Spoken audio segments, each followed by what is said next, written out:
Assalamualaikum warahmatullahi wabarakatuh. Nama saya Melisa Olivia dengan NIM terakhir 110 dari kelas 4D.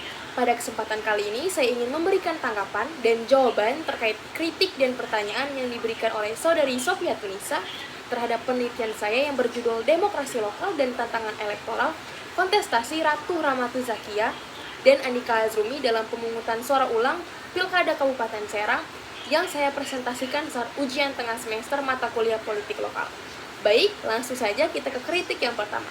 Pada kritik yang pertama, yakni terlalu fokus pada tokoh, kurang pada dinamika struktural elektoralnya.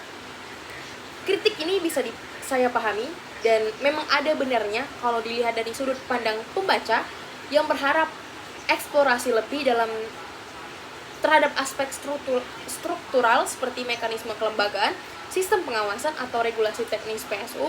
Tapi, di sisi lain, fokus pada tokoh dalam penelitian ini bukan sekedar membahas personalitas, melainkan sebagai cara untuk memperlihatkan bagaimana kekuasaan bekerja melalui jaringan sosial, dinasti politik, dan akses birokrasi. Jadi lewat Andika dan Ratu Zakia, saya mencoba menunjukkan ketimpangan dan dinamika politik yang lebih besar. Jadi meskipun pendekatannya berbasis figur, muatannya tetap mencerminkan dinamika struktural yang terjadi, meski mungkin belum sepenuhnya tergali secara teknis. Adapun kritik yang kedua yaitu tidak dibahas bagaimana ulangnya pemungutan suara memengaruhi legitimasi hasil. Saya menganggap ini sebagai masukan yang sangat penting. Terima kasih untuk saudara Sofiatun.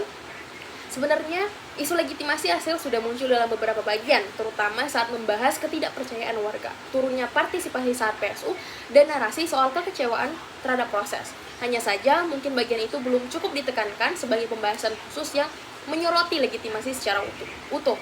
Jadi saya menerima bahwa bagian ini masih harus saya perkuat agar terlihat lebih jelas bagaimana PSU itu berdampak bukan hanya secara prosedural, tapi juga secara moral dan kepercayaan publik terhadap hasilnya. Adapun kritik yang ketiga, minim refleksi terhadap dampak kontestasi ini pada pemilih. Saya rasa kritik ini tidak sepenuhnya salah, tapi juga tidak sepenuhnya luput dari perhatian tulisan saya.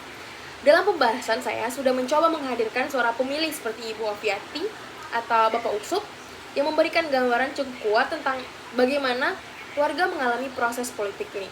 Namun saya akui narasi tersebut lebih banyak muncul sebagai data wawancara dan belum saya kembangkan secara eksplisit menjadi refleksi sosial yang lebih dalam.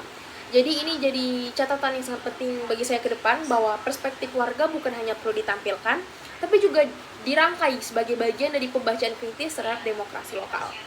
Selanjutnya yaitu saya akan menjawab untuk pertanyaan pertama, apa peran KPU dan Bawaslu dalam menjaga netralitas?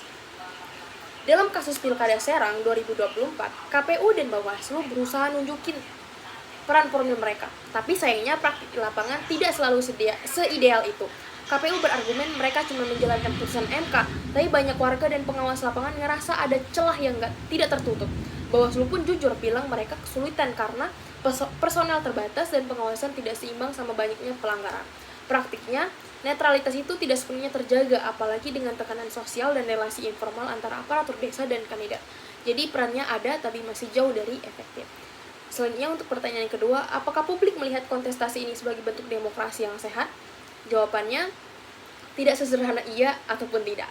Banyak warga yang sudah skeptis, mereka melihat PSU sebagai drama elit, bukan ruang demokrasi yang bersih. Seperti Ibu Mulyati yang bahkan bilang, kita mah cuma ngikut aja, dan ini sebagai sinyal bahwa publik tidak merasa dilibatkan secara bermakna. Demokrasi yang sehat seharusnya membuat orang semakin semangat untuk milih, bukan malah apatis ataupun pasrah.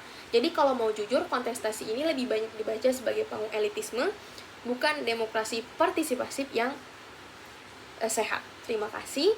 Itu saja untuk tanggapan dan jawaban terkait kritik dan pertanyaan yang diajukan oleh saudari Sofiatun. Terima kasih. Wassalamualaikum warahmatullahi wabarakatuh.